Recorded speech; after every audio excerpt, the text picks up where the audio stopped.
ഈശ്വമിശിഹായ്ക്ക് സ്തുതിയായിരിക്കട്ടെ.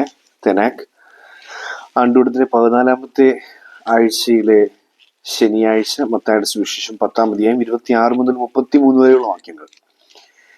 ഇന്നത്തെ ദിവസത്തിന്റെ പ്രത്യേകത ജൂലൈ 11-ാം തീയതിയാണ്. വിശുദ്ധ ബെനഡിക്റ്റിന്റെ തിരുനാൾ ദിവസം. 5-ാം നൂറ്റാണ്ടിൽ ജീവിച്ചിരുന്ന, അല്ലെങ്കിൽ അന്ന് ജീവിച്ചിരുന്നു എന്ന് പറയുമ്പോഴും ഇക്കാലം അത്രയും കത്തോലിക്ക സഭയുടെ ചരിത്രം പരിശോധിക്കുകയാണെങ്കിൽ ഏറ്റവും ശക്തനായ സന്യാസി, ഏറ്റവും ശക്തനായ ഭൂതോച്ചാടകൻ എന്ന രീതിയിൽ സഭ വിശ്വസിക്കുകയും ആദരിക്കുകയും പ്രാർത്ഥിക്കുകയും ചെയ്യുന്ന വിശുദ്ധനാണ് വിശുദ്ധ ബെനഡിക്റ്റ്. വിശുദ്ധ ബെനഡിക്റ്റിന്റെ കുരിശുകള്, ലോക്കറ്റുകൾ ഉപയോഗിക്കാത്ത കത്തോലിക്ക വിശ്വാസികൾ വളരെ ചുരുക്കമായിരിക്കും, വളരെ കുറവായിരിക്കും. എന്നെ കേൾക്കുന്ന നിങ്ങളുടെ എല്ലാവരുടെയും കയ്യിൽ മിക്കവാറും ഒരു ബെനഡിക്റ്റിയൻ കുരിശോ ബെനഡിക്റ്റിയൻ ലോക്കറ്റോ ഒക്കെ ഉണ്ടായിരിക്കും. ബെനഡിക്റ്റിയൻ കുരിശ് എന്ന് പറയുന്നത് ഇങ്ങനെ ഈ ബെനഡിക്റ്റിയൻ മെഡൽ അകത്ത് വരുന്ന, പുറവശത്ത് മുന്നിലായിട്ട് വരുന്ന കുരിശാണ് ബെനഡിക്റ്റിയൻ കുരിശ്. ഈ വിശുദ്ധ ബെനഡിക്റ്റ് നമ്മൾ മുമ്പേ ജീവചരിത്രമൊക്കെ വളരെ വിശദമായിട്ട് കണ്ടിട്ടുള്ളത് കൊണ്ട് ആ സംഭവങ്ങളിലേക്കും ആ കഥകളിലേക്കൊന്നും പോകുന്നില്ല. മറിച്ച് വിശുദ്ധ ബെനഡിക്റ്റിന്റെ ഈ തിരുനാൾ ദിവസം യാദൃശ്ചികമായിട്ട് ആണ്ടുവട്ടത്തിലെ 14-ാമത്തെ ആഴ്ചയിലെ ശനിയാഴ്ച വന്നിരിക്കുന്ന വായനാ ഭാഗം എന്ന് പറയുന്നത് ഈ മത്തായിയുടെ സുവിശേഷം 10-ാം അധ്യായം 26 മുതൽ 33 വരെയുള്ള വാക്യങ്ങളാണ്. ഈ സുവിശേഷ ഭാഗത്തിന്റെ പ്രത്യേകത ഇതിന്റെ തലക്കെട്ട് തന്നെ നിർഭയം സാക്ഷ്യം നൽകുക എന്നാണ്. ഭയമില്ലാതെ സാക്ഷ്യം നൽകുക. എന്നിട്ടിങ്ങനെ അതിൽ പറയുന്നൊരു അന്ധകാരത്തിൽ നിങ്ങളോട് ഞാൻ പറയുന്ന പ്രകാശത്തിൽ പറയുവിൻ, ചെവിയിൽ മന്ത്രിച്ചത് പുരമുകളിൽ പ്രഘോഷിക്കുവിൻ. എന്നിട്ട് 28-ാമത്തെ വാക്യം, 10-ാം അധ്യായം 28-ാം വാക്യം, അത് വളരെ ശ്രദ്ധേയമാണ്. ആ വാക്യം ഇങ്ങനെയാണ്: ശരീരത്തെ കൊല്ലുകയും എന്നാൽ ആത്മാവിനെ കൊല്ലാൻ കഴിയാതിരിക്കുകയും ചെയ്യുന്നവരെ നിങ്ങൾ ഭയപ്പെടേണ്ട, മറിച്ച് ആത്മാവിനെയും ശരീരത്തെയും നരകത്തിനിരയാക്കാൻ കഴിയുന്നവരെ ഭയപ്പെടുവിൻ. അതായത് സാത്താനെ, ആദ്യത്തെ വരി സാത്താനെ കുറിച്ചാണ്, രണ്ടാമത്തെ വരി ദൈവത്തെ കുറിച്ചാണ്. ശരീരത്തെ കൊല്ലാൻ കഴിയും, ആത്മാവിനെ തൊടാൻ സാധിക്കുകയും ചെയ്യാത്തവൻ സാത്താനാണ്. സാത്താനെ നീ ഭയപ്പെടേണ്ട, എന്നാൽ നിന്റെ ശരീരത്തിനും ആത്മാവിനും മേൽ അധികാരമുള്ളവനെ നീ ഭയപ്പെടുവിൻ. അത് ദൈവത്തെ കുറിച്ച് പറയുക. ദൈവത്തെ ഭയപ്പെടുവിൻ എന്ന് പറഞ്ഞുകൊണ്ട്, ദൈവത്തെ ഭയപ്പെടുക എന്ന് പറയുമ്പോഴത്തേക്കൊരു നെഗറ്റീവ് സെൻസിനല്ല നമ്മൾ എടുക്കേണ്ടത്, മറിച്ച് ആ ദൈവത്തിൽ ശരണപ്പെട്ടുകൊണ്ട് ദൈവത്തോടുള്ള സ്നേഹവും ആദരവും ഭക്തിയും കൊണ്ട് നമുക്കുണ്ടാകുന്ന ഭയം. അതൊരു ഒരു മകൻ അപ്പനോട് തോന്നുന്നൊരു ഭയമാണ്. അതിങ്ങനെ കൊന്നുകളയോ എന്നുള്ളൊരു പേടിയൊന്നുമല്ല, സ്നേഹത്തിലും ആദരവിലും നിന്നും ഉണ്ടാകുന്നൊരു ഭയം. ആ ഭയം ഉണ്ടായിരിക്കണം എന്നുള്ളതാണ് ഓർമ്മിപ്പിക്കുന്നത്. ഈ ഒരു സുവിശേഷ ഭാഗം അവസാനിക്കും 32-33 വാക്യങ്ങൾ. 33 എന്ന് പറയുന്ന സംഖ്യ നമ്മൾ വളരെ സ്പെഷ്യലായിട്ട് കാണുന്ന സംഖ്യയാണല്ലോ. 32-33 വാക്യങ്ങൾ എത്തുന്ന ഇങ്ങനെയാണ്: മനുഷ്യരുടെ മുമ്പിൽ എന്നെ ഏറ്റുപറയുന്നതിനെ സ്വർഗസ്നായ പിതാവിന്റെ മുമ്പിൽ ഞാനും ഏറ്റുപറയും, മനുഷ്യരുടെ മുമ്പിൽ എന്നെ തള്ളിപ്പറയുന്നതിനെ സ്വർഗസ്നായ പിതാവിന്റെ മുമ്പിൽ ഞാനും തള്ളിപ്പറയും. അപ്പൊ ദൈവത്തെ ഏറ്റുപറയുന്ന സന്യാസം, അതിന്റെ ശക്തി, ആ ശക്തി കൊണ്ട് സാത്താനെ വരുതിയിലാക്കുകയും സാത്താനെ ഒഴിപ്പിക്കുകയും ഒക്കെ ചെയ്തിരുന്ന ഒരു മഹാ വിശുദ്ധന്റെ തിരുനാൾ ദിവസമാണ് നമ്മളായിരിക്കുന്നത്. നമ്മൾ ഈ ലോക്കറ്റില്, നമ്മൾ കീശേനായിട്ടൊക്കെ എപ്പോഴും ഉപയോഗിക്കുന്നതാണ്. ഈ ലോക്കറ്റ് നമ്മൾ നോക്കുമ്പോൾ കുറെ അക്ഷരങ്ങളുണ്ട്. ഈ കുരിശിന് 4 വശത്തുമായിട്ട് വട്ടത്തിനുള്ളിൽ കിടക്കുന്ന അക്ഷരങ്ങൾ എന്ന് പറയുന്ന യഥാർത്ഥത്തിൽ CSPB എന്നാണ്. CSPB എന്ന് പറയുന്നത് ക്രൂസ് സാങ്ക്തി പാത്രിസ് ബെനഡിക്റ്റി. ക്രൂസ് സാങ്ക്തി പാത്രിസ് ബെനഡിക്റ്റി, അതായത് വിശുദ്ധ ബെനഡിക്റ്റ് പിതാവിന്റെ കുരിശ് എന്നാണ് ആ കുരിശിന് ചുറ്റുമുള്ള ആ വട്ടത്തിനകത്ത് എഴുതിയിരിക്കുന്നത്. പിന്നീട് അതിന് ആ കുരിശിന് മുകളിൽ നിന്ന് താഴേക്കും വശങ്ങളിലൂടെയുമായിട്ട് എഴുതിയിരിക്കുന്ന അക്ഷരങ്ങളുണ്ട്. ആ അക്ഷരങ്ങൾ യഥാർത്ഥത്തിൽ ബെനഡിക്റ്റിന്റെ അതിശക്തമായ പ്രാർത്ഥനയാണ്. നമ്മൾ ആവർത്തിച്ച് ഉരുവിടേണ്ട പ്രാർത്ഥനയാണ്: ക്രൂസ് സാക്ര സിത് മിഹി ലുക്സ് നോൺ ദ്രാക്കു സിത് മിഹി തുക്സ്. വിശുദ്ധ കുരിശ് എന്റെ വെളിച്ചമായിരിക്കട്ടെ, മഹാസർപ്പം എന്റെ വഴികാട്ടി ആകരുത്. ഇതാണ് ആ കുരിശിന്റെ മുകളിലും താഴേക്കായിട്ട് എഴുതിയിരിക്കുന്നത്. പിന്നീട് ഈ കുരിശിന് ചുറ്റും എഴുതിയിരിക്കുന്ന, കുരിശിന് ചുറ്റും ഇങ്ങനെ വട്ടത്തിനകത്ത് എഴുതിയിരിക്കുന്ന അക്ഷരങ്ങളാണ്. ആ അക്ഷരങ്ങൾ എന്താണെന്ന് ചോദിച്ചു കഴിഞ്ഞാൽ നമ്മൾ വ്യക്തമായിട്ട് പറയുന്നത് ഇങ്ങനെയാണ്: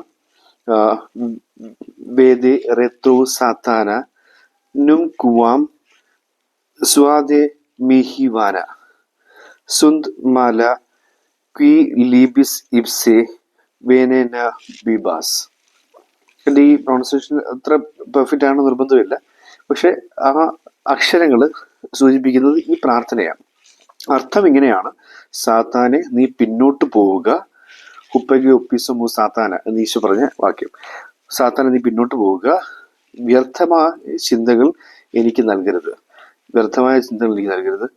നീ തരുന്ന പാനപാത്രം തിന്മയാണ്, നിന്റെ വിഷം നീ തന്നെ കുടിക്കുക, നിന്റെ വിഷം നീ തന്നെ കുടിക്കുക. എന്നിട്ട് ആ പ്രാർത്ഥനയുടെ മുകളിൽ പാക്സ്, PAX, പാക്സ് എന്നുകൂടി എഴുതിയിരിക്കുന്നത് നമുക്ക് കാണാനായിട്ട് സാധിക്കും.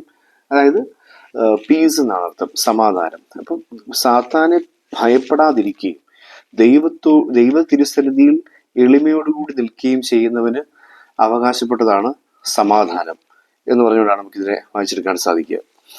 ഈ ഒരു പ്രാർത്ഥന നമ്മൾ മലയാളത്തിൽ പ്രാർത്ഥിക്കാനായിട്ടാണെങ്കിൽ പ്രാർത്ഥന ഇങ്ങനെയാണ്: വിശുദ്ധ കുരിശ് എൻ്റെ വെളിച്ചമായിരിക്കട്ടെ, മഹാസർപ്പം എൻ്റെ വഴികാട്ടി ആകരുത്, സാത്താനെ നീ ഒഴിഞ്ഞു പോകൂ, നിന്റെ മായകൾ കൊണ്ട് എന്നെ ഒരിക്കലും പ്രലോഭിപ്പിക്കരുത്, നീ വെച്ച് നീട്ടുന്നത് തിന്മ മാത്രമാണ്, നിന്റെ വിഷം നീ തന്നെ കുടിക്കുക. ആമേൻ.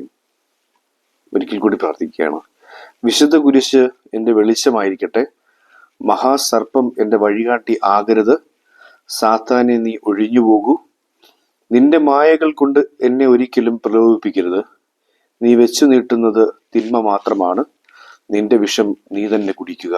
ആമേൻ.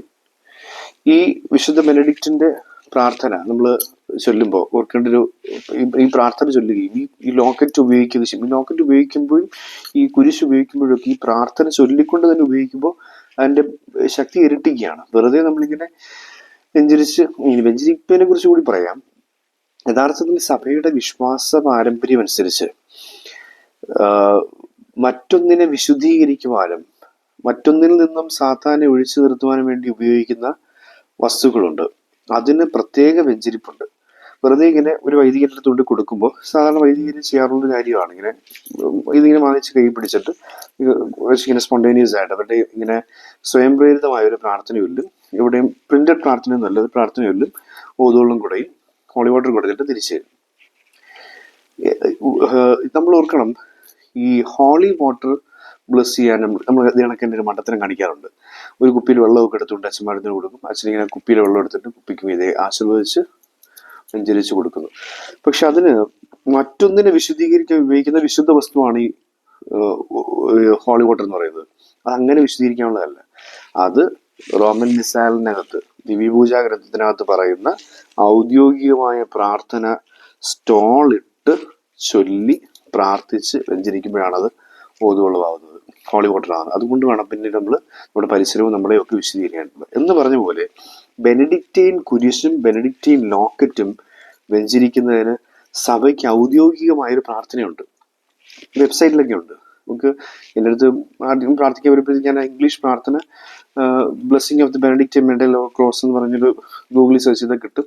ആ പ്രാർത്ഥന എടുത്ത് അത് നോക്കി തന്നെ അത് ചൊല്ലിയാണ് കുരിശ് വരച്ച് ഈ കുരിശും ബെനഡിക്റ്റൈൻ ലോക്കറ്റും ഒക്കെ ആശ്രയിക്കും. കാരണം നമ്മൾ വെറുതെ നമ്മുടേതായിട്ടുള്ള പ്രാർത്ഥന നമ്മൾ പറയും നമ്മുടെ ആ പൗരോഹിത്യ അധികാരത്തിൽ നമ്മൾ ചൊല്ലുന്ന പ്രാർത്ഥനയ്ക്ക് ശക്തിയുണ്ട്, ശരിയാണ്, ശക്തിയുണ്ട്. പക്ഷെ ഇത് ഒരു ഡബിൾ പവർ ആവശ്യമായിട്ടുള്ള വിശുദ്ധ വസ്തുവാണ്, സാക്രമെന്റലാണ്, കുദാശാനുകരണമാണ്. അപ്പൊ ഇതിന് ഇരട്ടി ശക്തി ആവശ്യമായിട്ടുള്ളത് കൊണ്ട് ഇരട്ടി പ്രാർത്ഥന വേണം. സഭയുടെ ഔദ്യോഗിക പ്രാർത്ഥന ചൊല്ലി തന്നെ വേണം ഇവ വെഞ്ചരിക്കാനായിട്ട്. ആണ് നമ്മൾ ഓർക്കേണ്ടത്. അപ്പൊ ഇങ്ങനെ നമ്മൾ ഇങ്ങനെ ബെനഡിക്റ്റൈൻ കുരിശൊക്കെ വാങ്ങിച്ചു കഴിഞ്ഞാൽ അച്ഛന്മാരുടെ ഇന്ന് പറയണം. ചിലപ്പോൾ അച്ഛന്മാര് അതിന്റെ ആവശ്യമൊന്നുമില്ല, അങ്ങനെയൊക്കെ പലരും പറയും എന്നൊക്കെ പറയുന്ന ഉഴപ്പാനുള്ള സാധ്യത അച്ഛന്മാരുടെ ഭാഗത്ത് തന്നെ ഉണ്ടാവും. അതല്ല, അങ്ങനെ ഉഴപ്പെന്നുണ്ടെങ്കിൽ ഇത്തരം കാര്യങ്ങൾക്ക് ഇത്തിരി ഗൗരവം കൊടുക്കുന്ന വൈദികരുടെ അരികിൽ തന്നെ കൊണ്ടുചെന്നിട്ട് ഇനി അവരുടെ കയ്യിൽ ആ പ്രാർത്ഥന ഇല്ലെങ്കിൽ നമ്മൾ തന്നെ ഗൂഗിൾ സെർച്ച് ചെയ്ത് ആ പ്രാർത്ഥന കൊടുത്തിട്ട് അച്ഛൻ ഇത് അച്ഛനെ പറ്റത്തുള്ളൂ, ഞങ്ങൾക്ക് വെഞ്ചരിക്കാൻ പറ്റത്തില്ല, അച്ഛൻ ഈ പ്രാർത്ഥന നോക്കി നിന്ന് വെഞ്ചരിച്ച് തരണം എന്ന് പറഞ്ഞ് തന്നെ വെഞ്ചരിക്കുക. അങ്ങനെ അച്ഛൻ പിന്നെ അടുത്ത് കൊണ്ടുവരുന്നിടത്തെല്ലാം ഞാൻ പറയും, ബെനഡിക്റ്റൈൻ കുരിശ് കൊണ്ടുവരികയാണെങ്കിൽ ഞാൻ പറയും ഇത് വെഞ്ചരിച്ചിട്ട് നാളെ തരാമെന്ന് പറയും. അപ്പം ഞാൻ എൻ്റെ പ്രെയർ റൂമിലിങ്ങനെ വെച്ചിട്ട് അവിടെ വെച്ച് പ്രാർത്ഥിച്ചിട്ട് ഈ പ്രെയർ എടുത്ത് ഒഫീഷ്യലായിട്ട് പ്രാർത്ഥിച്ച് എന്നിട്ടാണ് തിരിച്ച് അടുത്ത ദിവസം കൊടുക്കുന്നത്. അത് അന്നേരം പ്രാർത്ഥിച്ച് കൊടുക്കത്തുമില്ല, സമയം എടുത്ത് പ്രാർത്ഥിച്ച് കൊടുക്കും. അപ്പൊ അങ്ങനെ വേണം ഇതിനെ പ്രാർത്ഥിക്കാൻ. കാരണം നമ്മളൊക്കെ ബലഹീനരും പാപികളുമാണ്. നമ്മളെയൊക്കെ സാത്താൻ ആക്രമിക്കാനും കുഴിയിൽ വീഴ്ത്താനും ഒക്കെ വളരെ എളുപ്പമാണ്. പക്ഷെ ഇത്തരത്തിലുള്ള വിശുദ്ധ വസ്തുക്കൾ കൊണ്ടാണ് നമ്മളെ തന്നെ പ്രൊട്ടക്ട് ചെയ്യാനായിട്ട് ദൈവം ആവശ്യപ്പെടുന്നത്. ഇത് വെറും തമാശയല്ല. കത്തോലിക്ക സഭയുടെ റിച്ച്നെസ് ആണിത്, സമ്പന്നതയാണിത്, ഈ സാക്രമെന്റ്സിനൊപ്പം സാക്രമെന്റൽസ് എന്ന് പറയുന്നത്. അപ്പം ഈ ബെനഡിക്റ്റിൻ കുരിശും കാശുരൂപവും ഒക്കെ ഈ പ്രാർത്ഥന ചൊല്ലിക്കൊണ്ട് തന്നെ ഉപയോഗിക്കുകയാണെങ്കിൽ അത്രയും നല്ലത്. നമുക്ക് ഒരിക്കൽ കൂടി ആ പ്രാർത്ഥന ചൊല്ലിക്കൊണ്ട് ചിന്തകൾ അവസാനിപ്പിക്കാം. വിശുദ്ധ കുരിശ് എൻ്റെ വെളിച്ചമായിരിക്കട്ടെ. മഹാസർപ്പം എൻ്റെ വഴികാട്ടി ആകരുത്. സാത്താനെ, നീ ഒഴിഞ്ഞു പോകൂ. നിന്റെ മായകൾ കൊണ്ട് എന്നെ ഒരിക്കലും പ്രലോഭിപ്പിക്കരുത്. നീ വെച്ചു നീട്ടുന്ന തിന്മ മാത്രമാണ്. നിന്റെ വിഷം നീ തന്നെ കുടിക്കുക. ആമേൻ.